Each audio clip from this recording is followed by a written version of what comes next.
cup of cheer. Sure.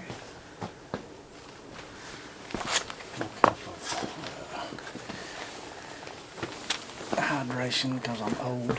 What is it? Oh, it's just a Emergency electrolyte thing. Gosh, this stuff feels good. I'm cold. It's getting colder today. It's supposed to. I told you that this morning. Lest if you listened to the words coming from my mouth once in a while, you would be so much smarter. Yes, dear. Okay, go. Yes, dear. Today, Matt and I are going to answer more of your questions. Thank you so much to everyone who's asked us questions. This will not be the last one, so if you have more questions, you can leave them in the comments below. You may get tired of our answers, but we'll keep trying to answer your question. They say about there's no dumb questions, only dumb answers. Yeah, something like that. Oh, this is a place This to get is the them. place to get it. Yeah. Some dumb answers. Okay, question number 1. Did we ever play sports? I'll let you go first. I played 1 year of baseball and 1 year of football, and I wanted to quit them both, but Daddy wouldn't let me, and that's all I ever did. I liked the idea of it better than actually doing it. I wasn't a sports kind of guy. I watched it, football and baseball and that sort of thing, but when it come down to putting in the effort to do it, I didn't have it, You'd rather have been fishing. You didn't like the practices, taking up fishing or hunting Right, practice I or found something. out I could be hunting or fishing instead of having to fool with that once I started, and then my daddy wouldn't let me quit. And I just had to suffer through it, and that 1 year of each, that did me, that was it. So I played softball and I played basketball, but only in elementary school. I didn't play in high school.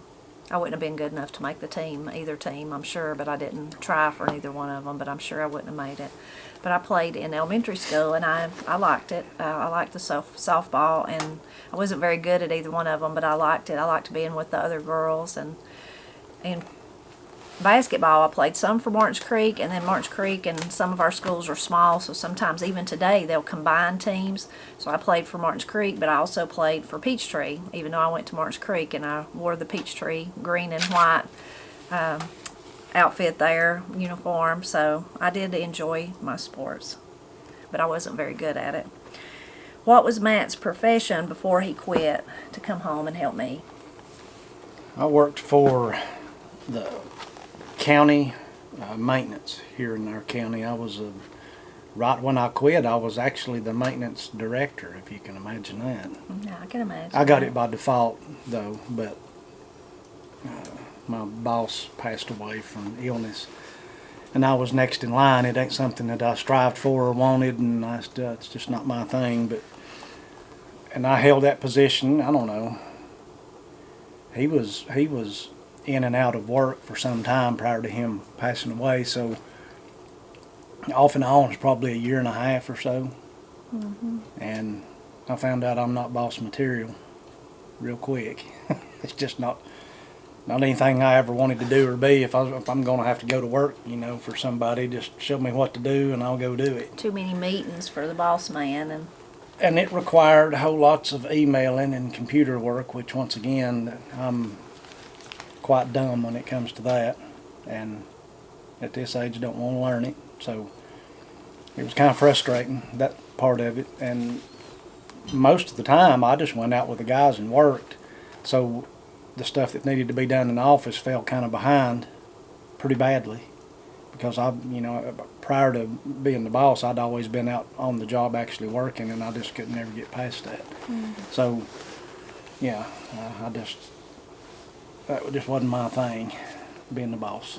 But you worked in maintenance for a long time. Yeah, I worked there in maintenance for, 6 years or so, and then prior to that I was maintenance at the college where we both worked, and I was there for probably 6 or 7 years. Matt was a maintenance man. And then, back of all that, I built houses, and always been kind of in and around the trades and construction work and that sort of thing, so that's pretty much what I've always done. Have we, or do we hear whippoorwills? Do we hear whippoorwills anymore? Yes. They're on the decline in lots of places. We hear them in the spring of the year. We hadn't heard any yet this year, but usually we hear like 1 or 2, not a lot, but we hear them. And it's strange, we hear them early in the morning, like what, 5 o'clock? Right. About 5 o'clock in the morning they start. It's very unique. If you've never heard a whippoorwill, you can Google and hear the sound for yourself if you've never heard one. Now, in days gone by, Pap told me there was just so many that then there was jokes about them. I mean, you know, people, it's just something they dealt with, but there was so many that it was almost like, you know, deafening. You couldn't hear anything else. I'm sure it was something akin to our katydids that we hear every summer or something like that. Right. But we do hear them, but it's only the one or two. Our little dog Ruby Sue that we had for so long, about the time, we've not always heard them. It was like for a long time we didn't hear them, and then all of a sudden one moved into this area and we started hearing it. And it would make its little sound and Ruby would bark. It'd make its sound and Ruby would bark. And so that's what you got to wake up to.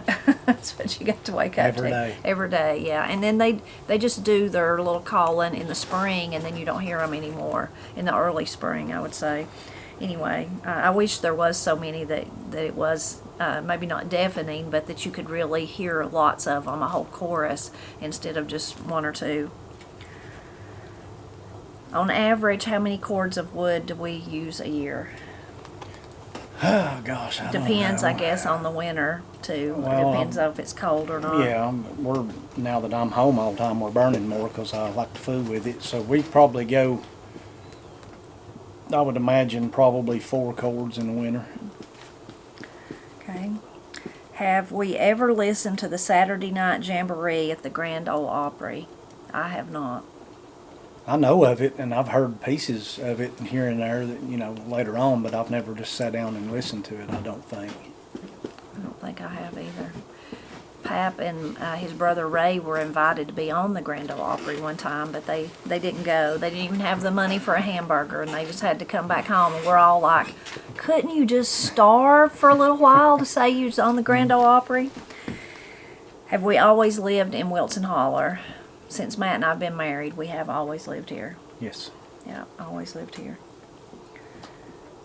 Do we have moles, like thinking about out in the yard? We have moles. Yes. We don't have them as terrible as some people do, though, I don't think. And now we have a real defense against them. Yeah, we got the woodpile kitty cat here now that He delights. nothing makes him any happier than to find something digging in the ground, and he will go get it, Yeah, no matter what it takes, and he will come and drag it into the basement. yes, he will. And show it to you many all moles. proud. Yeah, yeah, but we don't have them to the point a lot of people, they get in their gardens and in their yard and all that. We don't have them that bad. But Kenny, I think Kenny's the one that asked that question, then he had a great tip. He said he had found if he placed his Honda generator in the yard and turned it on, the vibrations of it helped run them out, run them off to somewhere else. So that's Cool. a tip. If you do have problems with moles, that might, some kind of, if not that, then some other kind of form of vibration. They might even make something like that. I don't know. Yeah. Is there anything we planted once or twice and never tried again? There's probably lots of things like that. I know I'm really bad to want to try everything. Matt says we ought to grow what we like and what we know produces good and be done with it. Grow what you know. Grow what you know. Right. But I can't resist trying everything about it if I could. I just love it.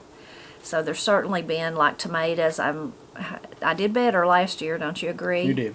We didn't plant as many, but I'm terrible to like want to I'll just plant 1 or 2 of those and 1 or 2 of these, and Matt's right, maybe they don't turn out, and then I could have just planted, that would have been 4 of the Cherokee Purple or something else that we really like.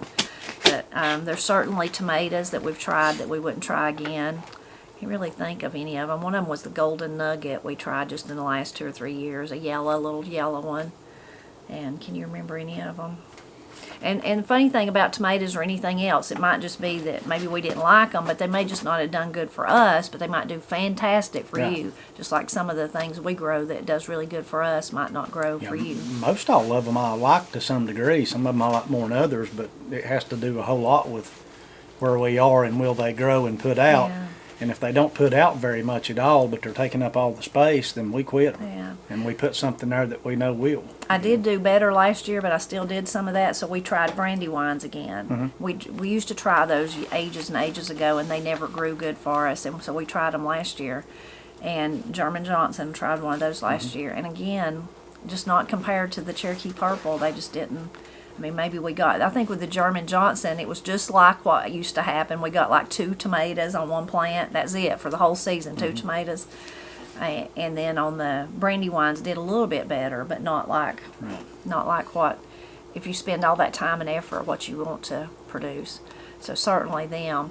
And then there's the year that I planted the lychee tomato. And Matt and Corey and Katie did not like that. Nobody liked it because it's a type of a tomato, I guess. I can't remember technically, but that's it's a type of broad. That's the name of it. It's the lychee tomato. So it produces little tiny, not even really as big as a tomato, even smaller, little tiny, and they're sweet, like fruit kind of tasting. Nobody liked them but me. Now it produced a lot of them, but the bad thing about it is the stem and the little limbs and everything have thorns all over it. So that's what they didn't like. Every time they walk by, it'll like grab a hold of you, or if you ain't paying attention, it'll scratch you. And so I never planted them again, but what happened was then they reseeded themselves. So I got to enjoy them the next year. And I don't remember if we had any last year or not. I don't think so, did we? Maybe no. But the following year they did reseed themselves. So yes, there has been things like that we wouldn't grow again. I would grow that one again. I would just have to listen to a lot of fussing. You grow whatever you want. You ain't got to listen to me. I don't care. You will have to listen to me gripe about it when I get hung in it.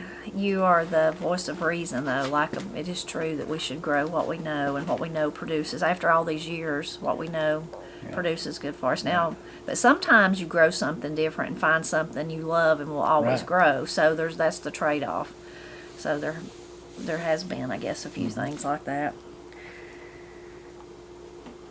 How to make kefir water, someone asked, because I'd shared, I guess, in one of our videos, maybe we were drinking it or something. I have a video about that, and I will link to it. And kefir water is a fermented drink, kind of sweet, like a bubbly drink, and we're still drinking it. We've been drinking it for, I don't know, a couple of years now or something.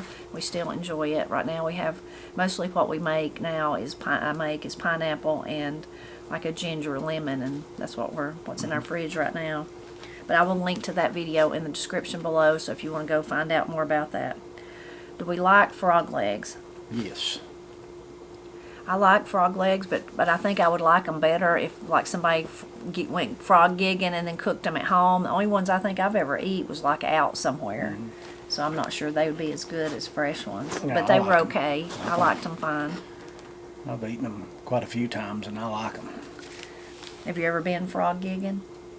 No, not frog gigging. I used to hunt them with a pellet gun when I was a little boy. Did you cook any of them? I brought them home, I believe, and tried to get your daddy to? Yeah, and he just, you know how he is. He said, absolutely not. Do we have problems with ticks here where we live? Do we have problems with ticks? There are ticks here. I guess what's the little bitty one, the deer tick, but mostly we would see what's the larger brown looking tick. Yeah, I don't know. It's just whatever it is. There's quite a few of those. But it's not to the point, like I've had some of you tell me you can't even walk outside or you just have ticks all over you. We don't have them that bad here. We do get ticks on us in the summer. All of us do. And sometimes they even dig into your skin. And, of course, we know you've got to be really careful about Lyme disease and Rocky Mountain spotted fever. Granny used to scare me and Paul with that when we were little, that she had to look over every inch of our hair and behind our ears and all that because she was afraid we'd get it. Very serious, of course, to get sick with either one of those. But we've never been sick, and thank goodness, hope we never are, but we do see ticks in the summer, and sometimes they might embed somewhere on you and you have to get them off.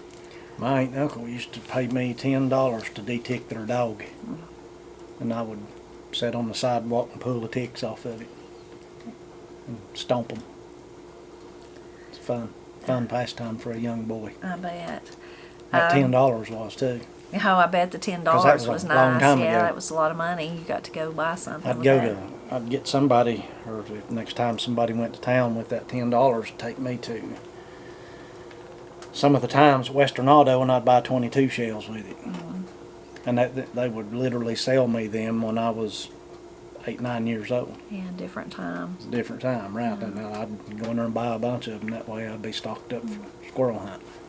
I remember one time, Corey and Katie would get ticks on them when they were little too, but Corey especially, I remember one time, I don't know how old she would have been, maybe 5 years old or something, 6, I don't know how old, but little enough in church that she wasn't really laying down, but she had her head in my lap and she was sleepy and she was laying kind of in my lap, and I was just, brushing my hands through her hair during church, and I felt a tick in the back of her neck, and it was attached, I could tell.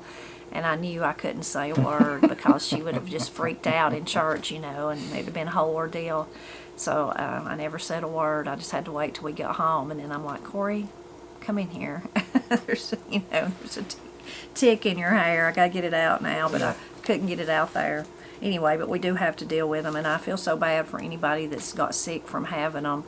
We know some people that's had it, whether it's Lyme disease or other issues, and that's really, really serious, really terrible. What was my last one? Okay, I'm afraid I was about to ask the same one again. Has Matt ever done any rabbit hunting with beagle dogs? A little bit, yeah. I used to have a beagle, just more or less a pet, but it would run rabbits, and I would. A whole lot of Saturday mornings in the winter, I'd go out, get my shotgun and go out and call him up, and we'd go. He knew what that was. He'd just start down through the field trying to find a rabbit, but him being loose all the time, he'd peter out quick. He'd want to get back to where he knew the biscuits was. So a whole lot of times he'd just be running on fire and then just come trotting back to me, wagging his tail, and go on by me toward the house, and be frustrating. Done. Yeah, he was done. And then Daddy worked with some people that were pretty big into rabbit hunting and had a pack of dogs, and every 4 or 5 Saturdays, they hunted every Saturday, but every 4 or 5 Saturdays they'd come to our place and hunt the fields or below us, and I would try to join in with them. I don't think they much wanted me to because I was little and they was afraid I'd shoot them, I guess. Yeah, probably. Didn't know you good. But it didn't take me long to figure out the dogs would run the same track. The rabbits would go the same way, so the dogs would run them the same way every time. And I would just get up on the hill above the house because I knew the dogs was going to circle and bring the rabbit up the edge of the cow pasture, and it'd run right along the fence. And I would shoot the rabbit before it got back, circle back around to them, and then that made them mad too, because they'd be, it might be a 30 or 40 minute chase, and they'd be trying to figure out where to get and all that, and they'd have them all posted out, the men, and then I would kill the rabbit before the dog would ever circle it back to them. So you wasn't very popular. I got some meat though, and then I'd bring the rabbit home, and then Daddy wouldn't want to cook it. But, I'd end up taking it to my grandma's. She'd cook it for me. Well, that was the next question: is have we eat rabbit with gravy and biscuits, and did we like it? Yes and yes, I have. I don't know if you have. I don't know if I've ate it with gravy or not, but I've ate fried rabbit, and I liked it. Oh yeah, rabbit's fantastic eating, and I have eat it with the gravy. With Is the that gravy how and the Laura made biscuits. it? She didn't make it that way all the time, but she did make it that way, and I remember eating it that way. A few times when I was young. She mostly fried it, and then sometimes she'd make gravy off the drippings of it, and then sometimes she wouldn't. And that's Matt's grandmother, Laura, and she also cooked your squirrels for you, didn't she? Yeah. Yeah, Daddy wouldn't. I don't know why. He always hunted and stuff, and he done the same things I did when he was young. But when he got grown, a squirrel was a rat to him, and then he just didn't want to fool with it, I guess. And she'd cook them for you? Yeah, I'd kill a sack full of them, and then I'd take them to her house, and I'd have to clean them, of course, but then once they was clean, she'd cook them. Did she share in the eating, or did you just eat them? I don't remember if she did or not. I just remember, because gosh mighty, it's so long ago. Yeah. But I just remember sitting there eating them and was proud of myself because I killed them. Mm-hmm. Good feeling. Right. Have we ever been to Maggie Valley restaurant? The Maggie Valley restaurant? I don't think I have. I think I have. I mean, I've eaten at several of them in Maggie Valley way back yonder, but I don't know if it's the same one or if not. that's that particular one or not. But I think I've been there, yeah. Okay. Did Pap and Granny have farm animals when I was a girl? They did not. We really didn't have a place to have anything. At one time, Steve had chickens for a little while, but that was it. And my grandpa, my Papa Wade, he had some hogs one time. Now, maybe Daddy was in on that. I can't remember whose they actually belonged to, but they were further down the road, a little hog pen down there that had been used many, many times, I'm sure, in the past. But I remember one time somebody got those hogs and put in there, and I don't think, I mean, Daddy could have had something to do with it, but he could have also not had anything to do with it. And my Uncle Henry would have, of course, always had chickens, and he had turkeys one time, great old big giant turkeys, and they were about as big as I was. I was afraid of them. And seems like he had some other stuff too. But Granny and Pap never really had farm animals when you think about cows and pigs and stuff like that. What about Papa Tony? Did he have stuff like that, or did your grandma and grandpa? When I was little, we had hogs, and of course, Daddy was raised every year killing hogs. And then when he moved to where I grew up, there was a few years there when I was real young that he had hogs, and I can remember one specific year that he'd let me go down there with him and feed them, and then I got kind of attached to him. So when it come time to kill him, I slung a fit. And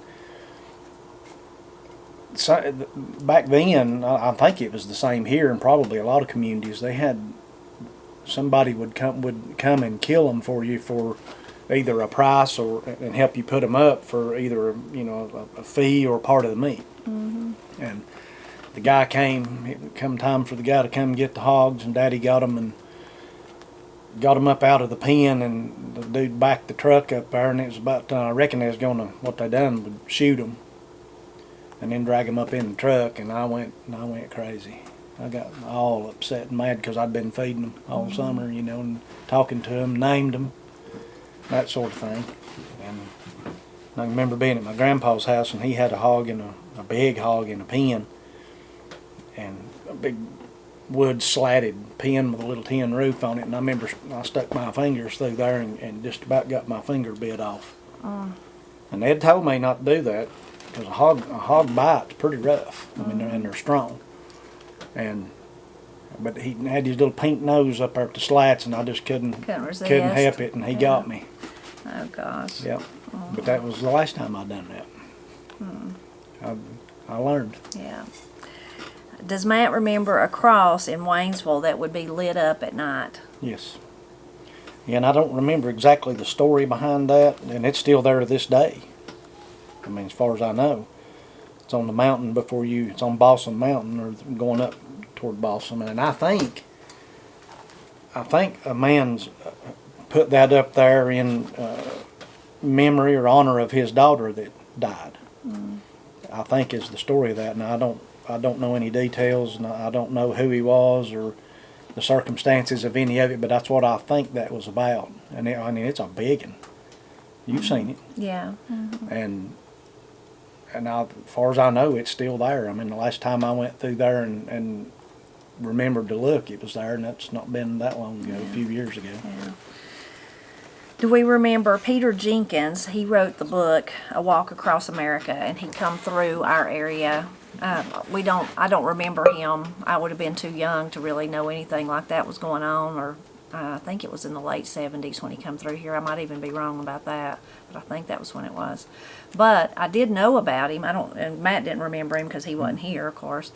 But I did know about him because when Corey and Katie was in 8th grade, that was one of their required reading. They had to read it. And I'm just a voracious reader, so I was like, and especially when I found out it had something to do with our local area, I thought, well, I want to read it and find out. So I read it. It's a really good book, A Walk Across America by Peter Jenkins is the author's name.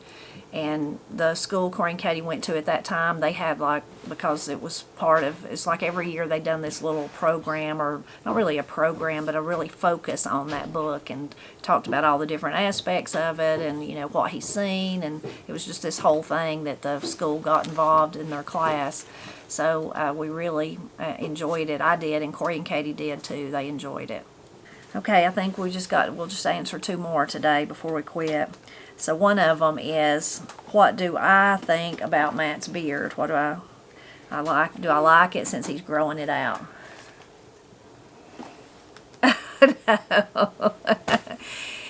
I love Matt's beard, but I love Matt without it. He changes his facial hair more than anybody I know. In fact, when we were first married and he would have a mustache, then he wouldn't have one, then he'd have a longer mustache, then he'd have a goatee, and then he wouldn't have, and then he'd go back and forth. My brother Steve and his wife Kim, they still tease about it today. They say, but especially back then, they'd tease Matt and they'd say, you change your hair so much, your facial hair, that we know you're in the witness protection program because you're constantly changing your facial hair. Well, I just can stand it one way for so long. You just like a change. It's like a change, I guess. I don't know. It drives me insane most of the time. But then I don't like shaving either, so. You just go back and forth. I just go back and forth. I reckon can't be satisfied with nothing. I like it.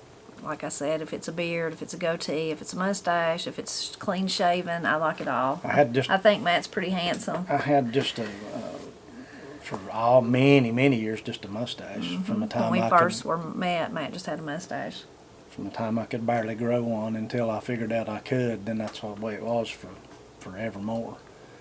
And then I quit that, and then years and years later, I thought, I want to just do a mustache, and I did, and I got picked fun of it worked bad.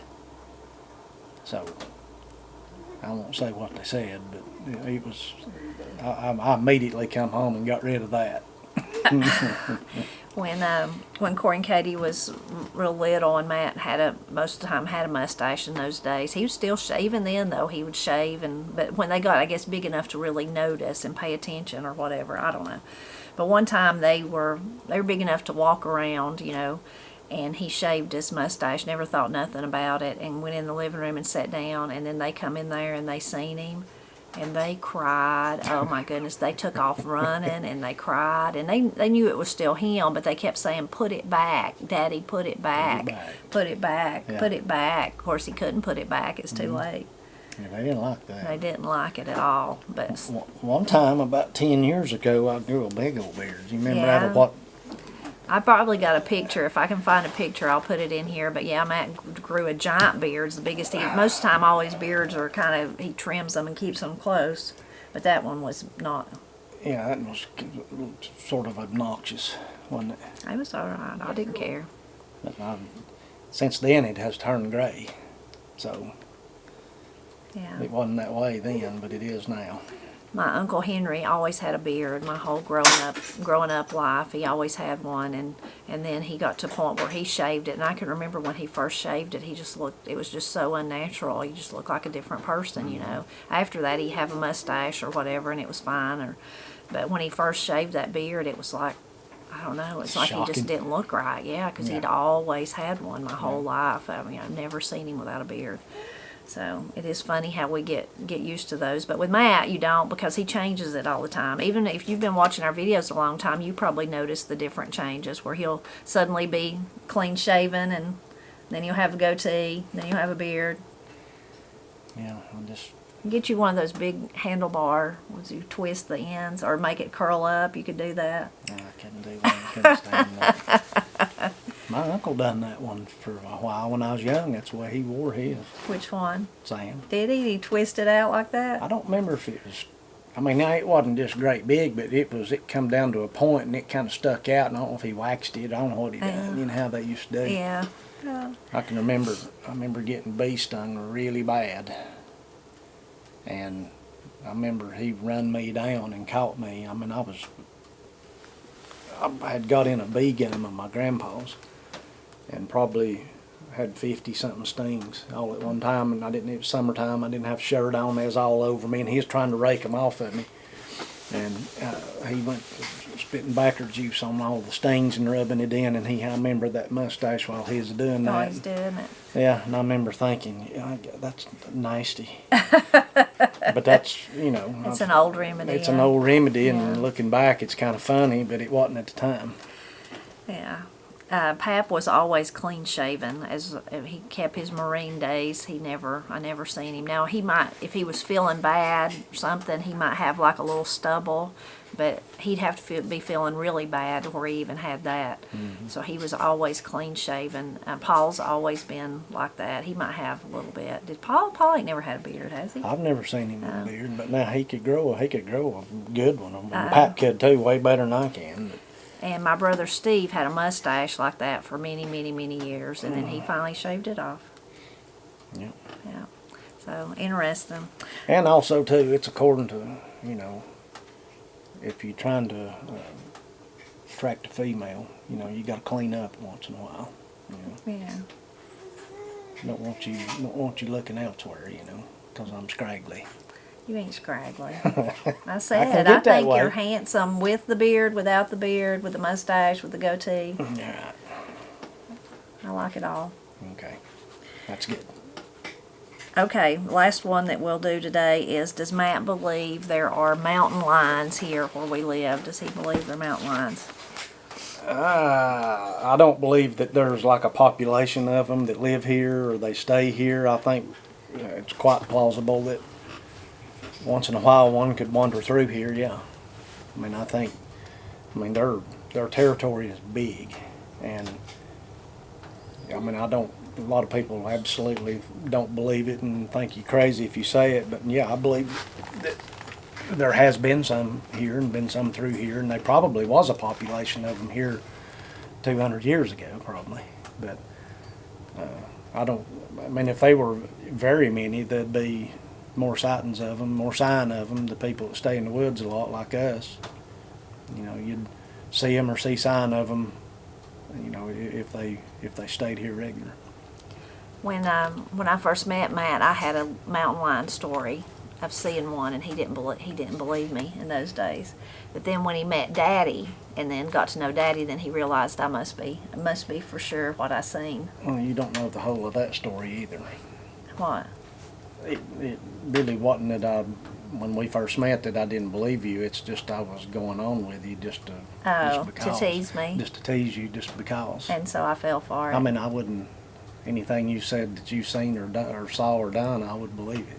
I just was going on with you. Then when he saw it, or when he told me and the way he told me, then there just wasn't any disputing that, so I couldn't tease you anymore about it because I'd been told by sure enough somebody.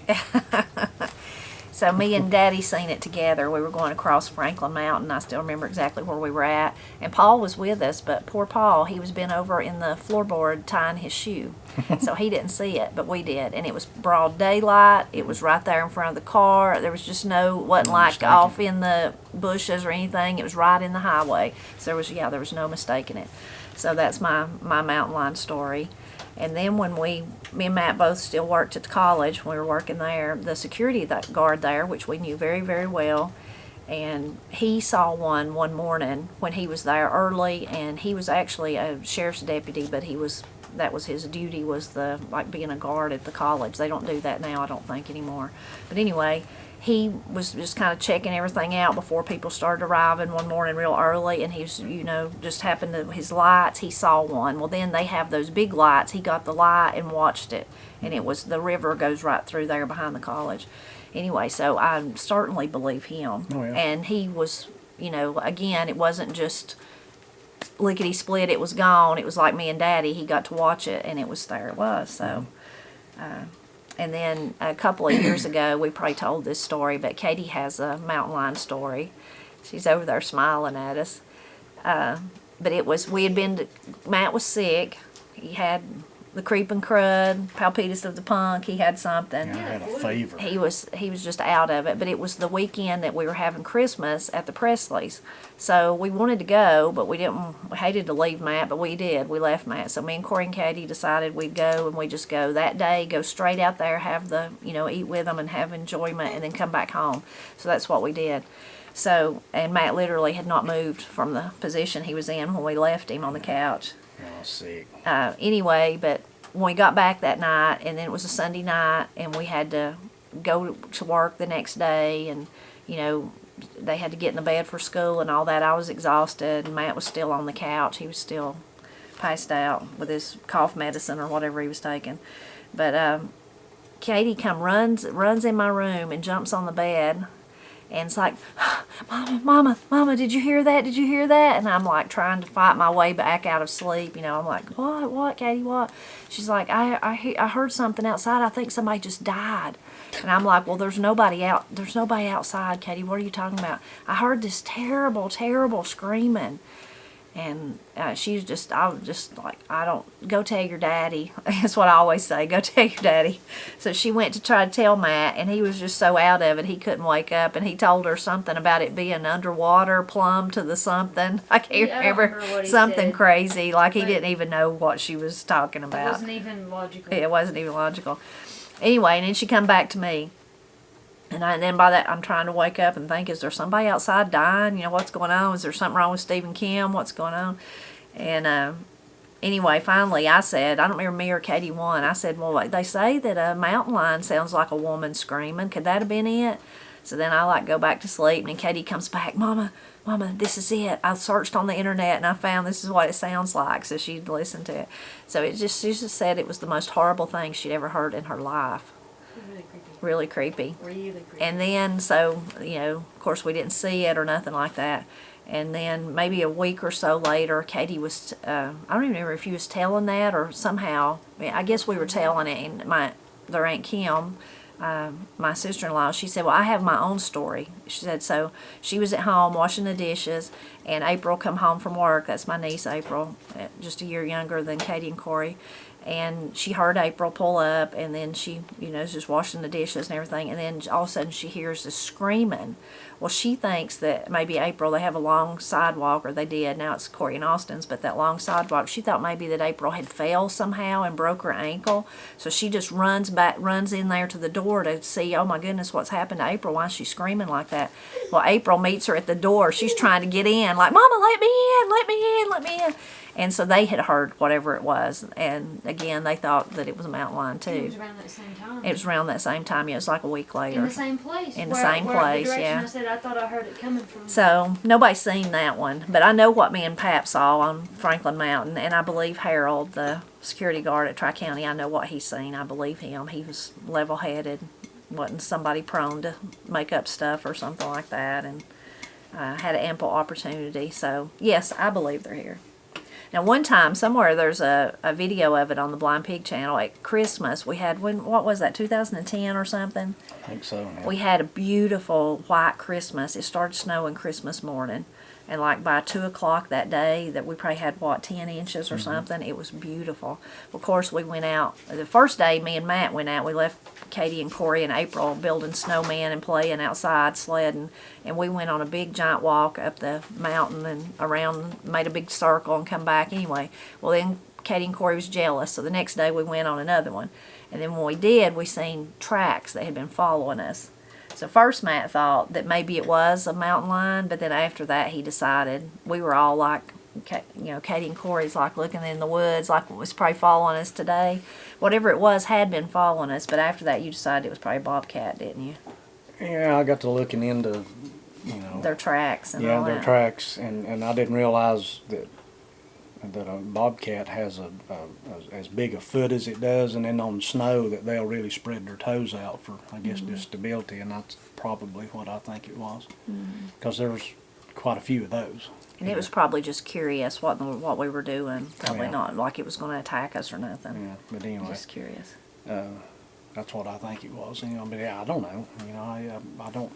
Maybe it was mountain lion track. I don't know. Pap told us then, I probably heard it before, but I know it was after that he told us that years and years ago, the big cattle farm that we kind of lived behind was E.J. Whitmire's cattle farm. He's passed away now. It's his son's, but Brasstown Beef, better known as that now, but in those days. Anyway, when Pap was young, something had been killing some of E.J.'s, what do you call a baby cow? Calf. I couldn't think of a calf of calves. And so him and somebody was out there like looking at one of them like had been, just kind of slaughtered and trying to figure out what to do. And then they look up in the tree and there was a big cat up in that tree watching them. So Whitmire told Daddy that. So that would have just been right down the road too. And that was many years ago, many years ago. So like Matt said, maybe just passing through. Yeah, maybe. I don't know. You'll have to tell us though. Do you believe that the mountain lions are in areas like this, or maybe you live out west where there's mountain lions everywhere? But it is a heated debate between people in our area whether or not there's, like Matt said, some people's like me and Daddy, what we seen, they would say, no, that was a house cat. It was the way the light was hitting it, or something like that. Or you seen a dog and you just thought it was a cat. So there's people like us that say, no, they really are here. We've really seen them. So you have to tell us what you think. We hope you enjoyed hearing these answers. Matt's beard. Mm-hmm. Will it be here next time? You have to tune in to find out. There you go. That's right. We're always glad when you stop by to help us celebrate Appalachia. That's a wrap. That's a wrap. We got a little baby boy over there wanting us. Well, we do have a mountain lion now. He's just small and black. He's the basement He thinks puma, he's a mountain your daddy lion. calls him. Here He he thinks comes. he has that sort of stature and ability. He thinks he can do all sorts of stuff. But Basement you puma. can't, can you? He's pretty brave as long as he knows he can run back to the basement.